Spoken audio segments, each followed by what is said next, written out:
Hi guys, welcome back to ESCplus. It's Aitor, and we're here today once again with another contestant for Malta for next 2025, trying to represent Malta. Today is a new face for the Maltese public and also the international public. It's Krista Šujak, sorry if I didn't pronounce it correctly, from Malta. Thank you so much, Krista, for coming to our channel. Of course, thank you for the invite.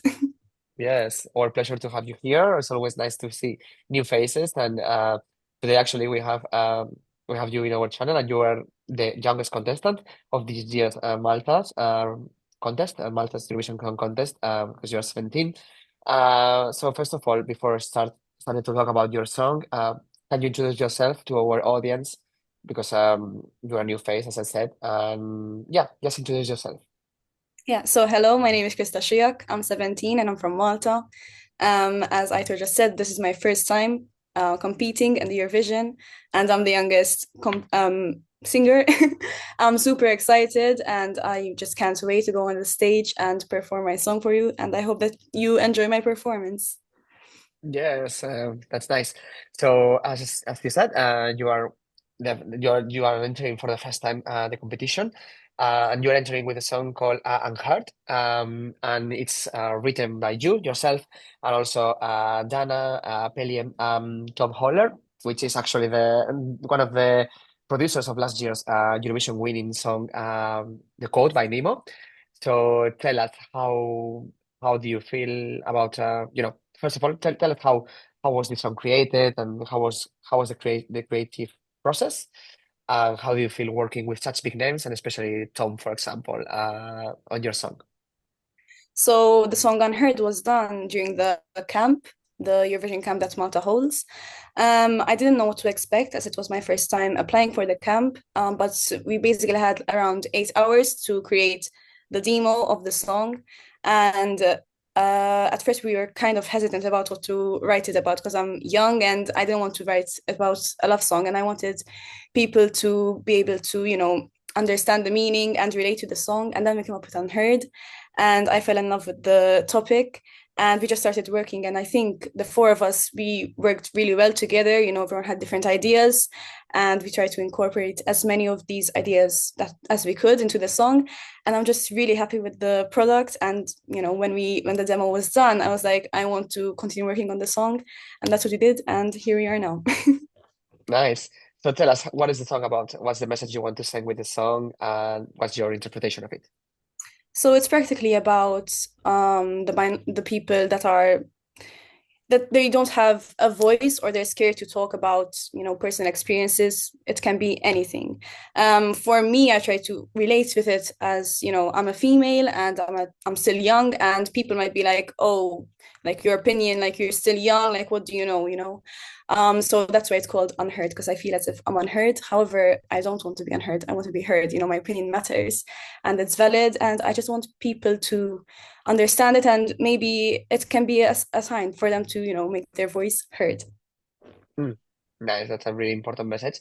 And as you say, it can be applied to many things, to many topics and many situations, so people can interpret it themselves.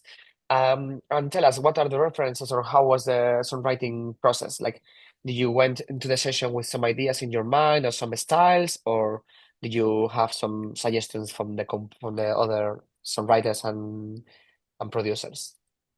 When I went, I didn't know what I wanted to write my song about. I just wanted to be quite intimate, something that people can relate with and they will remember. I didn't want to go in with a pop song because it's not my style, the typical Eurovision song. I don't usually sing those styles. I'm usually more into ballads. However, this one, it starts off as a ballad, then it kind of builds up. So Mm, it's not really my style. However, I do think that I like the style a lot, and I might, it can be my normal style because I really mm. feel like I'm comfortable with it. Yeah, of course. Yeah, totally. You need to feel it and you need to be confident what you are singing about and wait.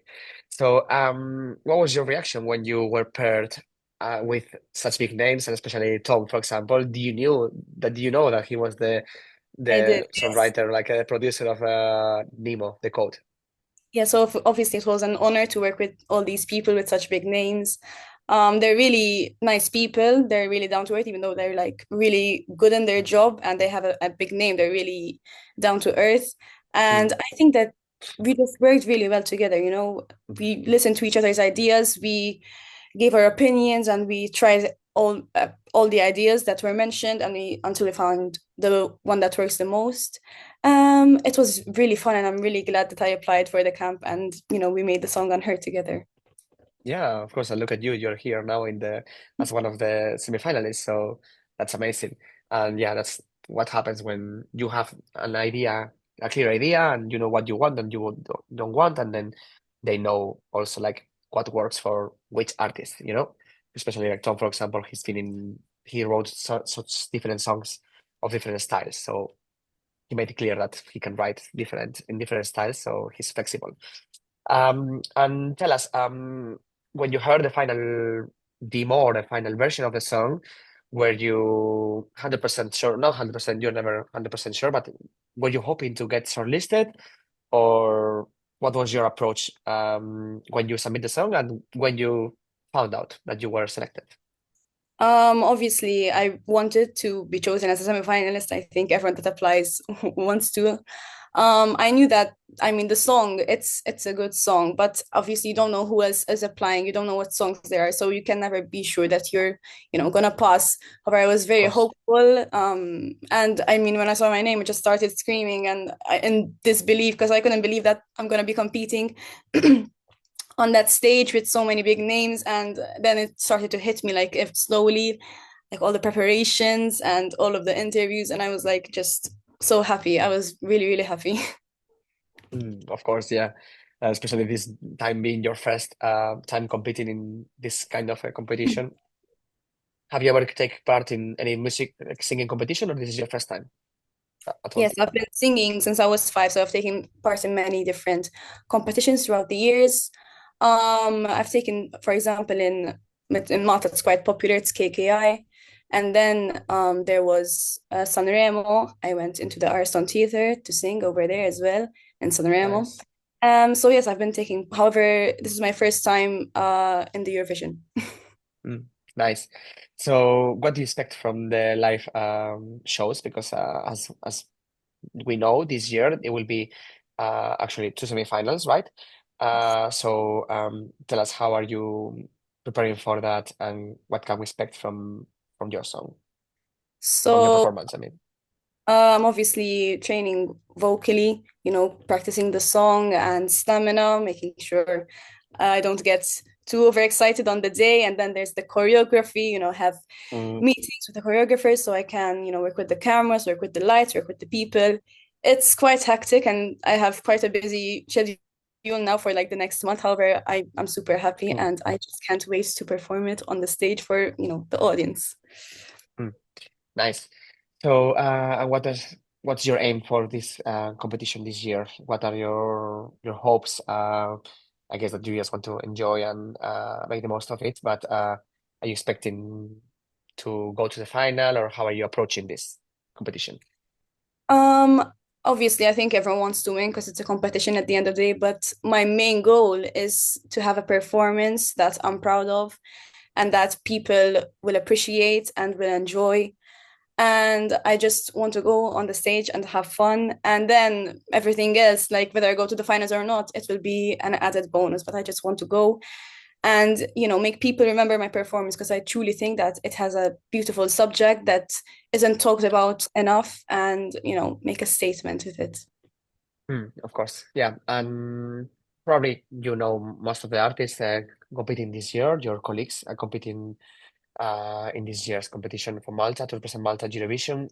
So you are competing in the second semi-final, and already in this semi-final there are like quite a few names that are known in Maltese industry, such for example, I don't know, for example, Nathan or Stefan that been already in the Eurovision, or Miriana also, or Kelsey that was part of last year's Erva's song. How do you feel sharing the stage with people who already know what they are doing in the you know, in the competition?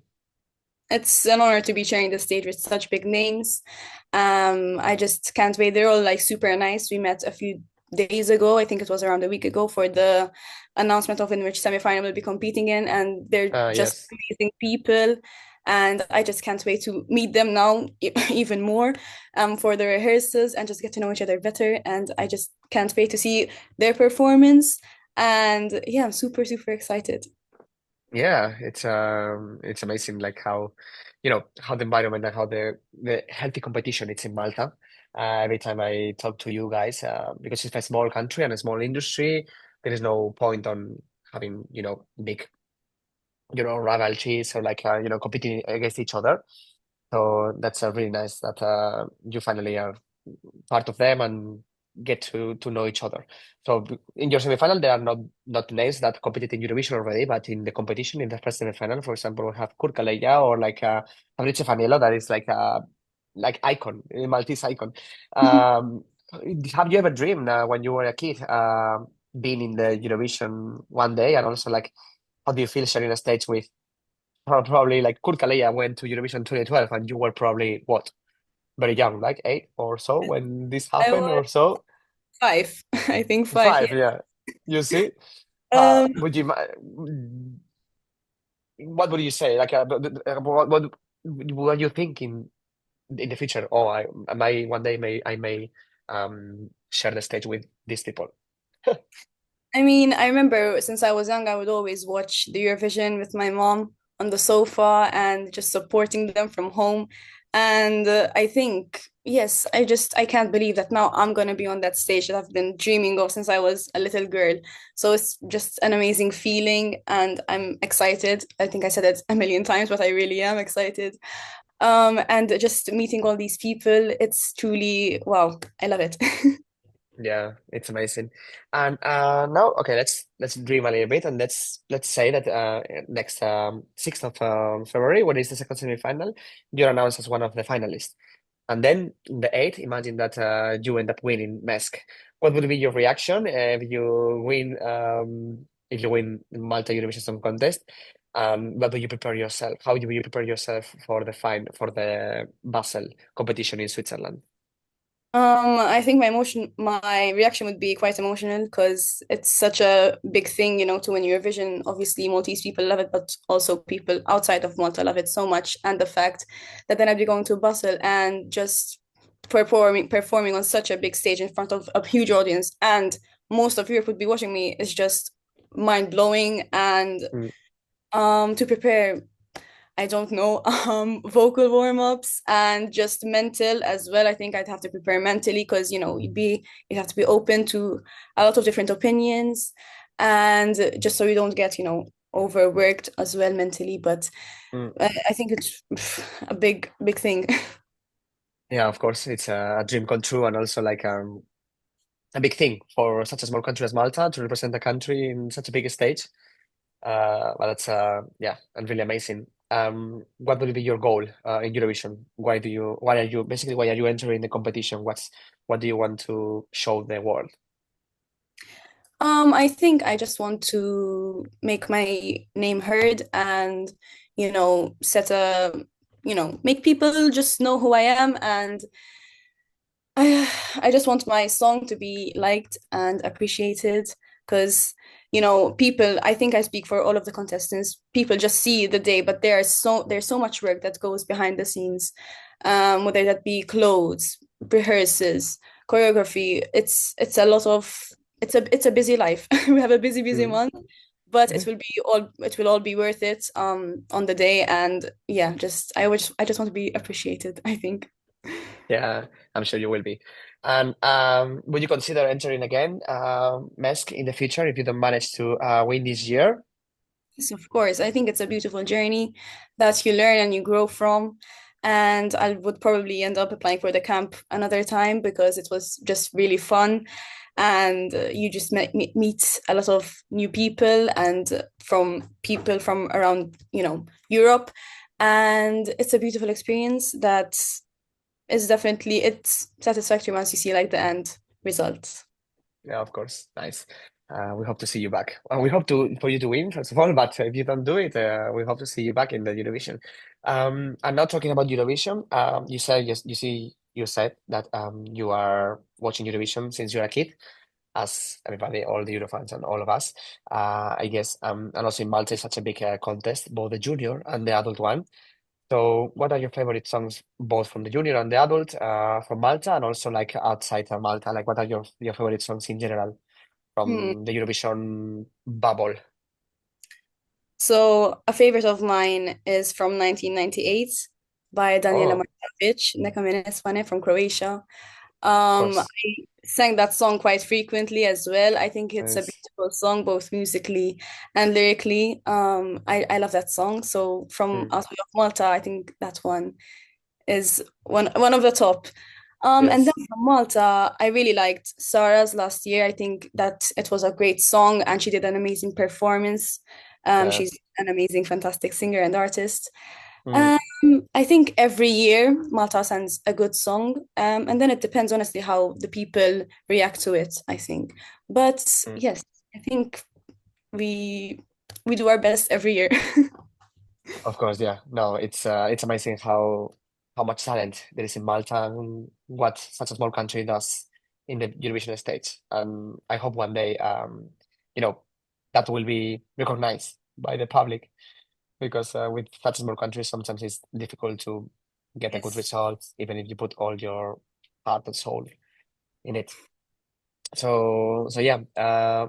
And would you consider maybe entering one year because I didn't say it, but you are half Maltese, half Croatian.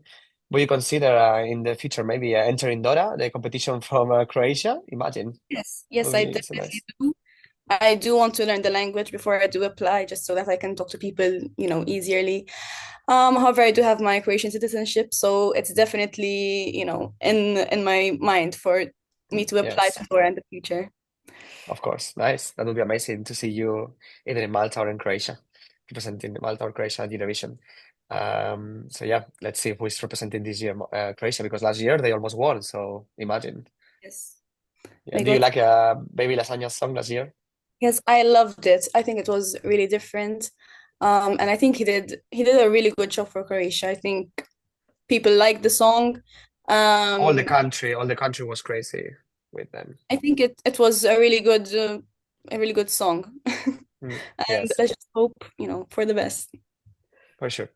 Okay, so now before we leave, could you send a message to our followers, people watching this video, and people supporting you? Because I've seen that your song has a really good reception, so I'm sure you have a lot of people following you and rooting for you. So I just want to say thank you for the support and all of the messages I'm receiving. I read every single one and I do my best to reply as quick as possible. However, I am quite busy, so if I don't reply immediately, don't worry, I'll do my best to reply. And I just hope that you like my performance and my song, and I just can't wait for the semifinal to show you my song and performance. Yes, in less than a month, we will finally see your performance on the 6th of February. So That's stay tuned. Grazie, Hafna. Thank you so much. Grazie Vala also. Yeah, we'll see you very, very soon in a month's time. And until then, good luck with everything. And Thank you. yeah, just prepare yourself to rock that stage. Okay. Thank you so much. Bye. Thank you. Bye Bye. bye.